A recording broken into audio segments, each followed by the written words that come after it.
ঘাড়ে ব্যথা বা কোমরে ব্যথা কি করবেন ভাবছেন? ঘাড়ে ব্যথা বা কোমরে ব্যথা করলে কি সার্জারির প্রয়োজন হয়? সার্জারির নাম শুনলেই আমরা অনেকে আঁতকে উঠি বা চমকে উঠি। আজকে আমরা এইসব নিয়েই আলোচনা করব। আজকে আমরা পাশে পেয়েছি কলকাতার বিশিষ্ট নিউরোসার্জন ডক্টর অমিতাভ চন্দকে। নমস্কার, আমি ডক্টর অমিতাভ চন্দ।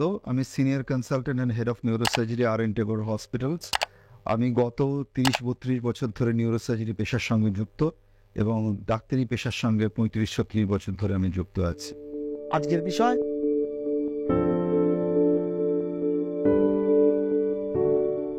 শিরদাঁড়ায় অনেক ধরনের অসুখ হতে পারে।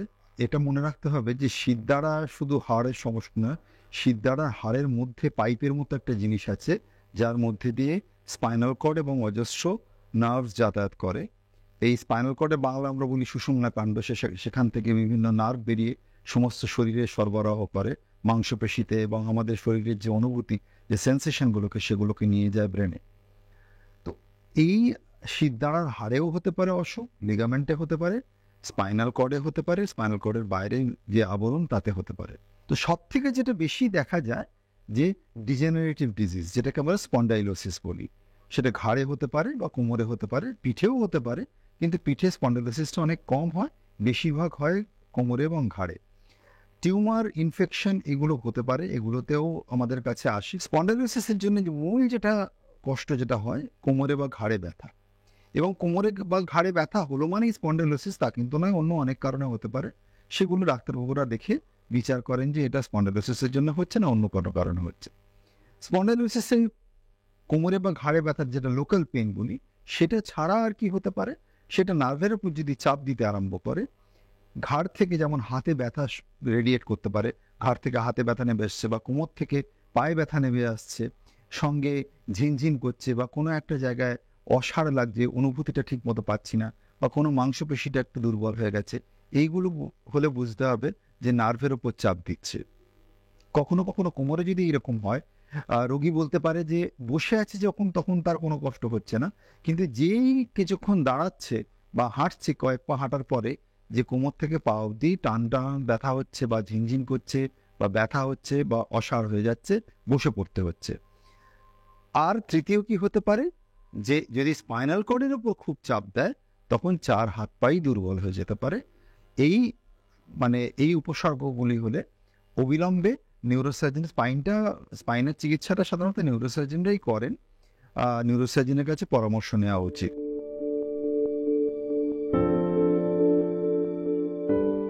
এই যে দেখুন আমাদের একটা শিরদাঁড়ার মডেল, এটা আমি ঘাড়ের তলার থেকে কোমর অবধি, এই কোমরের হাড় অবধি দেখানো আছে। এই নীল জিনিসগুলো হচ্ছে ডিস্ক, এগুলো হচ্ছে শক অ্যাবজর্বার হিসেবে কাজ করে, আর এই পিছনের এইগুলো লিগামেন্ট থাকে। সুতরাং এই শিরদাঁড়ার স্টেবিলিটি এই তিনটে পয়েন্টের ওপর দাঁড়িয়ে আছে। আর কি আছে, আমরা যেহেতু দুপায়ে চলাফেরা করি, আমাদের স্পাইনের ওপর লোডটা কিন্তু এইভাবে সোজাসুজি পড়ছে। তার ফলে হয় কি, এই ডিস্কের ওপর খুব চাপ পড়ছে। আমাদের যত বয়স বাড়ে, ডিস্কটা যখন আমরা অল্প বয়স থাকে, আমাদের ডিস্কে জলের ভাগ বেশি থাকে, জেলির মতো হয়। যত বয়স বাড়ে তত জিনিসটা জলটা শুকোতে আরম্ভ করে এবং ওটা অনেকটা কাঁকড়ার মাংসের মতো হয়ে যায়, এর গ্যাপটা কমে যায়। এর ফলে হয় কি, এগুলো ঘষা খেতে থাকে।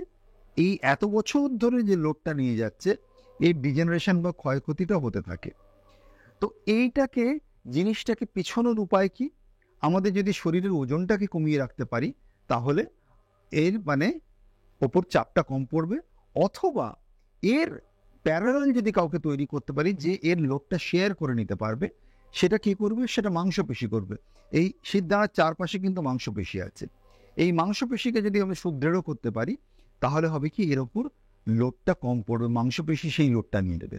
করোনার ফলে যেটা হয়েছে, লোকজনের ব্যায়াম করা, ফিজিক্যাল অ্যাক্টিভিটি অনেক কমে গেছে, তার জন্য ওজন বেড়ে যাচ্ছে এবং মাংসপেশি, যেহেতু ব্যায়ামটা হচ্ছে না সেই জন্য মাংসপেশিও দুর্বল হয়ে যাচ্ছে। তার ফলে হচ্ছে কি, এই জায়গাটার উপর চাপ ভীষণ বেশি পড়ছে, তার জন্য ডিজেনারেশনটা খুব তাড়াতাড়ি হচ্ছে। আর একটা জিনিস যেটা হচ্ছে পশ্চার, যদি ভালো না হয়, পশ্চার ভালো না হলে কিন্তু এর উপর লোডটা বেশি পড়বে। এটা ঠিক আমাদের শিরদাঁড়ার উপর এই অ্যাক্সিয়াল লোড যেটাকে বলি সব থেকে বেশি পড়ে যদি আমরা সোজা হয়ে এরকম বসে থাকি, উইদাউট এনি ব্যাক সাপোর্ট, তাহলে কিন্তু এর উপর মানে সাংঘাতিক চাপ পড়ে। আমি যদি হাঁটি বা দাঁড়িয়ে থাকি তাতে কিন্তু অতটা চাপ পড়ে না, যতটা পড়ে বসে থাকে।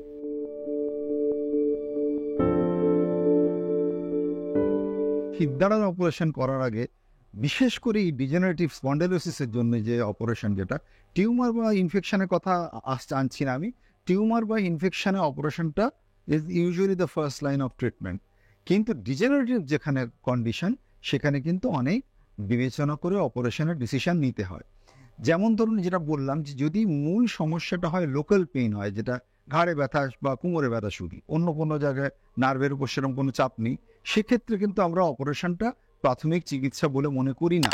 আমরা তখন ফিজিক্যাল মেডিসিন মানে ফিজিওথেরাপি বা বিভিন্ন local injection, root block, nerve block বিভিন্নভাবে চেষ্টা করে দেখি যে ঠিক করার জন্য ব্যায়াম করানো বিভিন্ন চিকিৎসা আছে এরকম। সেক্ষেত্রে আমরা ফিজিয়াট্রিস্টের কাছে পাঠাই, যারা সেই ডাক্তারবাবুরা দেখে সেই মতো ট্রিটমেন্ট প্ল্যান করেন।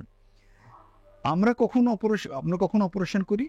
যদি নার্ভের উপর চাপ পড়ে, স্নায়ুর উপর চাপ পড়লে, যেটা আগে বলেছি যে ঘাড় থেকে হাতে ব্যথা নেমে আসছে, প্রচণ্ড ব্যথা হচ্ছে, ঝিঝি করছে হাত, বা কোনো মাংসপেশি দুর্বল হয়ে যাচ্ছে, বা হাঁটতে গেলে যেটা বললাম যে বসে আছে কোনো সমস্যা নেই কিন্তু যেই একটু দাঁড়িয়ে থাকছে বা হাঁটছে পায়ে কষ্ট হচ্ছে, বা চার হাত পা দুর্বল হয়ে যাচ্ছে, স্পাইনাল কর্ডের উপর চাপ দিচ্ছে, সেক্ষেত্রে অপারেশন করা উচিত, অবশ্যই করা উচিত। এবং বেশিরভাগ ক্ষেত্রে অপারেশনের রেজাল্ট কিন্তু ভীষণ ভালো হয়।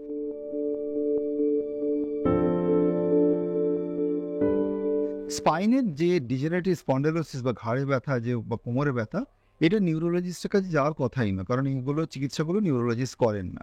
এগুলো হয় নিউরোসার্জনের কাছে চিকিৎসা করাতে হয়, অথবা ফিজিক্যাল মেডিসিন ফিজিয়াট্রিস্ট বলা হয় সেই স্পেশালিটি ডাক্তারদের, তাদের চিকিৎসা করা উচিত। নিউরোমেডিসিনের খুব একটা কন্ট্রিবিউশন থাকে না। নিউরোমেডিসিনের ডাক্তারবাবুদের জন্য একদম আলাদা ধরনের অসুখ যাদের, তাদের কাছে সেই রোগীরা যায়। যেমন ধরুন পার্কিনসনিজম, ইসকেমিক স্ট্রোক, বা multiple sclerosis, motor neuron disease spinal কর্ডের অসুখ, বা মাল্টিপল স্ক্লেরোসিস স্পাইনাল কর্ডের অসুখ, গুলেনবেরি সিনড্রোম, এই ধরনের যে অসুখ যেগুলো, বা কিছু ডিমেনশিয়া, এই ধরনের অসুখ যারা অসুখে ভুগছেন, তারা নিউরোমেডিসিনের ডাক্তারবাবুর কাছে যাবেন। লোকে যেটা ভুল করে ফেলেন যে নিউরোসার্জনের কাছে গেলেই অপারেশনের কথা বলবেন এবং সেই ভয়ে অপারেশন করাবো না, এই ভয়ে নিউরোমেডিসিনের কাছে যায়, কিন্তু এটা কিন্তু খুব ভুল কাজ করা হয়। কারণ নিউরোমেডিসিনের ডাক্তারবাবুরা, নিউরোসার্জারির ডাক্তারবাবুরা কিন্তু দুটো ভিন্ন রোগের চিকিৎসা করে। এটা একটা নিউরোর ডাক্তার একদম দাগিয়ে দেয়া মানে কার্পেট বম্বিং এর মতো, ওইটা ঠিক নয়। কারণ নিউরোসার্জারি যারা ট্রিট করেন, ব্রেন টিউমার চিকিৎসা করেন, মাথায় চোট বা মস্তিষ্কে হেমারেজ হয়েছে বা মাথায় এক্সেস জল জমেছে, এই ধরনের চিকিৎসাগুলো নিউরোসার্জন করেন। তেমনি ব্রেনের চিকিৎসার মধ্যে নিউরোমেডিসিন যেমন করেন এনসেফালাইটিস বা মেনিনজাইটিস বা পার্কিনসনিজম, মোটর নিউরন ডিজিজ, বিভিন্ন ধরনের ইসকেমিক স্ট্রোক, এই ধরনের চিকিৎসা করেন। তেমনি স্পাইন বা স্পাইনাল কর্ডের মধ্যে নিউরোসার্জনরা স্পন্ডিলোসিস, স্পাইনাল টিউমার ইনফেকশন, নিউরোমেডিসিনের ডাক্তারবাবুরা যেমন গুলেনবেরি সিনড্রোম বা multiple sclerosis, motor neuron disease, এই ধরনের চিকিৎসাগুলো করেন।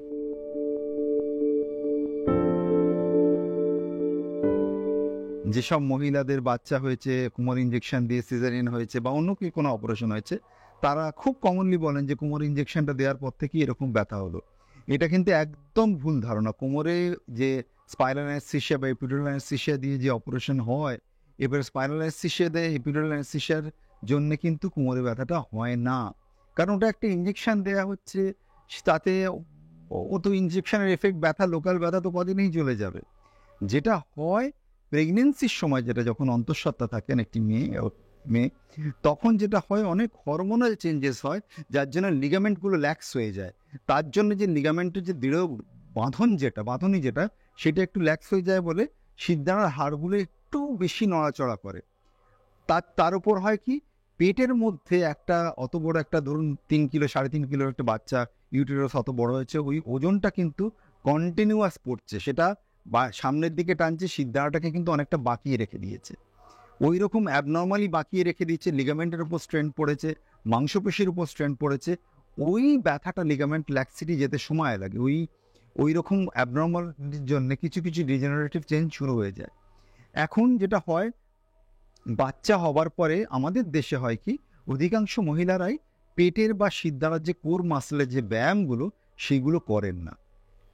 পেটের মাসল ল্যাক্স হয়ে গেছে, শিরদাঁড়ার মাসলও ল্যাক্স হয়ে গেছে, সেইগুলো আর সেইভাবে দৃঢ় নেই, সেই জন্য শিরদাঁড়ার উপর অ্যাবনর্মাল লোড পড়ছে, সেই ব্যথাটা হয়। এটা ইঞ্জেকশনের জন্য ব্যথাটা হয় না, এটা খুব ভুল ধারণা। আমি সেটা ভুল পরামর্শ হচ্ছে যে পেটের মাংসপেশি এবং শিরদাঁড়ার যে কোর মাসল যেগুলো সেইগুলোকে দৃঢ় করতে পারলেই ব্যথা অনেকটা কমে যায়।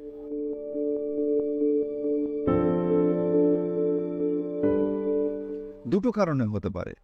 একটা কারণ হয়, বা দুটো মানে সিঙ্গেল হতে পারে বা কম্বিনেশনে হতে পারে। একটা হয় পিঠের যে মাংসপেশি যে জিনিসটা, আমাদের এই যে শিরদাঁড়াটা দেখুন, এই পিছনে মাংসপেশি আছে, সামনে মাংসপেশি আছে।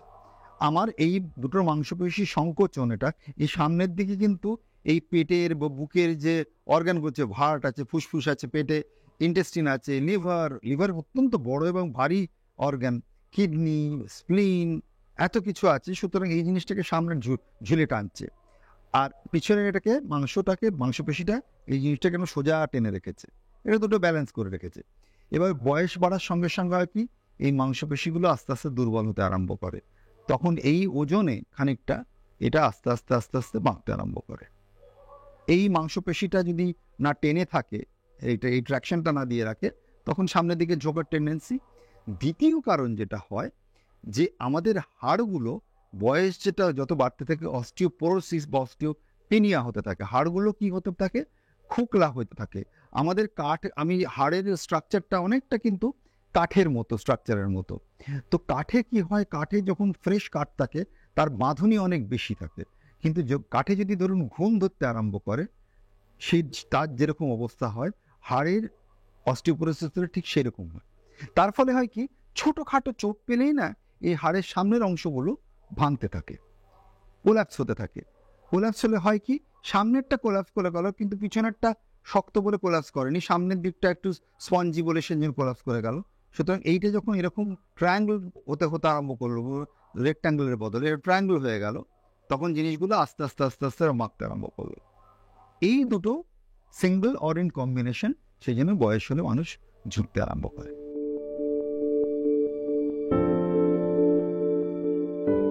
খুব হেলদি খাবার, যেখানে প্রচুর ফাইবার মানে থাকবে, শাকসবজি থাকবে, ফল থাকবে, প্রোটিন থাকবে, এবং যতটা সম্ভব কার্বোহাইড্রেট মানে মিষ্টি বা তেল ঘি কম করে, আমি তো বলতে পারবো না একদম বন্ধ করে দেওয়ার জন্য, যতটা সম্ভব কম করে খাওয়া, এবং প্রচুর যাতে ভিটামিনস মিনারেলস এগুলো আছে সেরকম ধরনের খাওয়া। আর একটা যেটা হচ্ছে প্রচুর জল খাওয়া। আমি যেটা বললাম, এই ডিস্কের মধ্যে যেটা জেলির মতো থাকে, জলের ভাগটা অনেকটা বেশি, জলের ভাগ শুকিয়ে গেলে কিন্তু কুঁচকে যায়। তো আমি শরীরের যদি হাইড্রেশন মানে জলটা যদি ভালো রাখতে পারি, আমাদের শরীরে কিন্তু 3 ভাগের মধ্যে 2 ভাগই জল, বা তারও বাচ্চাদের তো আরও বেশি হয়, মাংসপেশিতে আরও বেশি জল থাকে। তো সেই জলটা প্রচুর খাওয়া, আর নিয়মিত ব্যায়াম করা, অল্প হলেও নিয়মিত ব্যায়াম করা। ব্যায়াম কেন করবে? এক হচ্ছে যে ওজনটা কম রাখা, আর মাংসপেশিকে সুদৃঢ় করা। এই গেল লাইফস্টাইল। আর আমাদের কাছে কখন আসবে, শিরদাঁড়া যেমন যে ব্যথা, কোমরে বা ঘাড়ে ব্যথা হচ্ছে, অনেকেরই হয়। আমার মনে হয় যে 90% মানুষের জীবনের কোনো না কোনো সময় কোমরে বা ঘাড়ে ব্যথা হয়েছে। এখন সব কোমরে বা ঘাড়ে ব্যথা হলেই কি ডাক্তারের কাছে ছুটতে হবে? তা হবে না। ধরুন আপনি অল্প একটু সাধারণ কোনো ব্যথার ওষুধ খেলেন, একটু 2-1 দিনে যদি কমে গেল, ঠিক আছে, ডাক্তারের কাছে যাওয়ার দরকার নেই। কিন্তু যদি দেখছেন যে ব্যথা কমছে না, বা রাত্রিবেলা ঘুমানোর পরে, শোয়ার পরে ব্যথা হচ্ছে, সাধারণত হয় কি, কোমরে ব্যথা বা ঘাড়ে ব্যথা ডিজেনারেটিভ যদি হয়, তাহলে একটু বিশ্রাম নিলে কমে যায়। কিন্তু যদি দেখেন বিশ্রাম নিলে কমছে না, বিশ্রাম নিলে আরো বেড়ে যাচ্ছে, তাহলে কিন্তু খুব চিন্তার ব্যাপার, অবিলম্বে ডাক্তারের কাছে রিপোর্ট করুন। আর কি উপসর্গ হতে পারে? ধরুন কোমর থেকে পায়ে ব্যথা নেমে আসছে, ঘাড় থেকে হাতে ব্যথা নেমে আসছে, বা কোনো হাত পা ঝিনঝিন করছে, অসাড় হয়ে যাচ্ছে, বা কোনো মাংসপেশির জোর কমে যাচ্ছে, বা ইউরিনের কন্ট্রোল চলে যাচ্ছে, তখন কিন্তু আর দেরি করবেন না, অবিলম্বে নিউরোসার্জনের পরামর্শ নিন।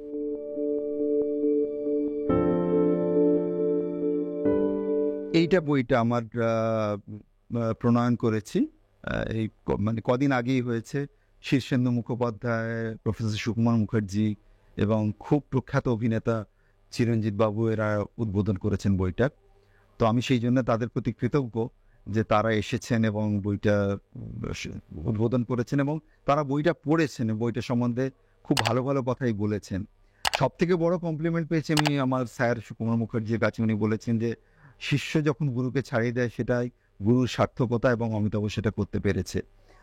আর শীর্ষেন্দুবাবুর মতো সাহিত্যিক, মানে ওই রকম মাপের সাহিত্যিক, তিনি বলছেন এত সুন্দর ঝরঝরে লেখা, এবং আমার মনে হচ্ছে প্রত্যেকটা থ্রিলার পড়ছি, এক একটা ঘটনা পড়ছি মনে হচ্ছে থ্রিলারের থ্রু দিয়ে যাচ্ছি। চিরঞ্জিত বাবু খুব প্রশংসা করলেন। তো এই বইটা আমার লেখার একটা কারণ আছে যে আমার জীবনে অনেক অত্যাশ্চর্য ঘটনা ঘটেছে, যেগুলো অলৌকিক বললে হয়তো বেশি বলা হবে না। তো আমি সেই ঘটনাগুলোই ভাগ করে নিতে চেয়েছি সকলের সঙ্গে। প্রধান কারণ হচ্ছে যে অনেকেই জানেন না যে নিউরোসার্জন কি করেন অ্যাকচুয়ালি। এমনও ফোন আসে যে সাইকিয়াট্রিক পেশেন্ট তারা ফোন করেছেন যে নিউরো সার্জনকে দেখাবেন। তো আমরা বলি যে আমরা ব্রেন আর স্পাইনের অপারেশন করি। স্পাইনের অপারেশনটা করি, অনেকের ধারণা যে স্পাইনের বা চিকিৎসাগুলো অর্থোপেডিক সার্জন করেন, স্পাইনের চিকিৎসাটা আমরাই করি, নিউরো সার্জনরাই করেন। দ্বিতীয় জিনিস হচ্ছে একটা অহেতুক ভয় আছে ব্রেন আর স্পাইন অপারেশন নিয়ে। সেই ভয়ে অপনয়নের জন্যই এই বইটা লেখা, যে বহু বহু রোগী আছে যারা খুব ভালো ফল হয়েছে তাদের অপারেশনের পরে, এবং তারা একদম স্বাভাবিক জীবনে ফিরে গেছেন অপারেশনে, বেশিরভাগই তাই হয়েছে। আরেকটা জিনিস যেটা হচ্ছে যে এই আমার কেরিয়ারে আমি কিছু অদ্ভুত এবং খুব আশ্চর্য মানুষের সংস্পর্শে এসেছি। কিছু রোগী আছেন, কিছু রোগীর বাড়ির লোক, আত্মীয়, বন্ধু বা সম্পূর্ণ অনাত্মীয় মানুষ আছেন। এত আশ্চর্য হয়েছি তাদের সান্নিধ্যে এসে যে আমার মনে হয়েছে যে তাদের কথা সকলের জানা উচিত। তাদের এত ভালো কিছু মানুষের সান্নিধ্যে এসেছি, সেই জন্যই বইটা লেখা। এই বইটা পড়ে যদি আপনাদের কিছু লাভ হয় এবং কিছুটা ভয় কাটে, যে ব্রেন আর স্পাইন অপারেশন সম্বন্ধে যে একটা ভয় কাজ করে, সেটা যদি ভয় কেটে যায় মানুষের, তাহলে আমি বুঝবো আমার বই লেখাটা সার্থক হয়েছে। অসংখ্য ধন্যবাদ ডক্টর অমিতাভ চন্দ্রকে আমাদের সময় দেওয়ার জন্য। ইতিমধ্যে কলকাতা আন্তর্জাতিক পুস্তক মেলায় প্রকাশিত হয়েছে ডক্টর অমিতাভ চন্দ্রের লেখা নিউরোসার্জনের ডায়েরি। নিউরো সার্জারি নিয়ে যদি জানতে হয় অবশ্যই পড়তে হবে এই বইটি। আমার আরও পরামর্শ যদি পেতে চান তাহলে অবশ্যই দেখতে থাকুন মেডিটিপস। ভিডিওটি ভালো লাগলে অবশ্যই একটি লাইক দিন এবং সাবস্ক্রাইব করুন এই ভিডিওটি। আর যারা মেডিটিপস এই মেডিকেল রিলেটেড চ্যানেলটিকে এখনও সাবস্ক্রাইব করেননি, তারা সাবস্ক্রাইব করে নিন আমাদের এই চ্যানেলটিকে, এবং পাশে থাকা বেল আইকনটিকে প্রেস করে দিয়ে অল বাটনটিকে ক্লিক করে দিন, যাতে নতুন ভিডিও আপলোড করলেই তার নোটিফিকেশন পেয়ে যান আপনারা।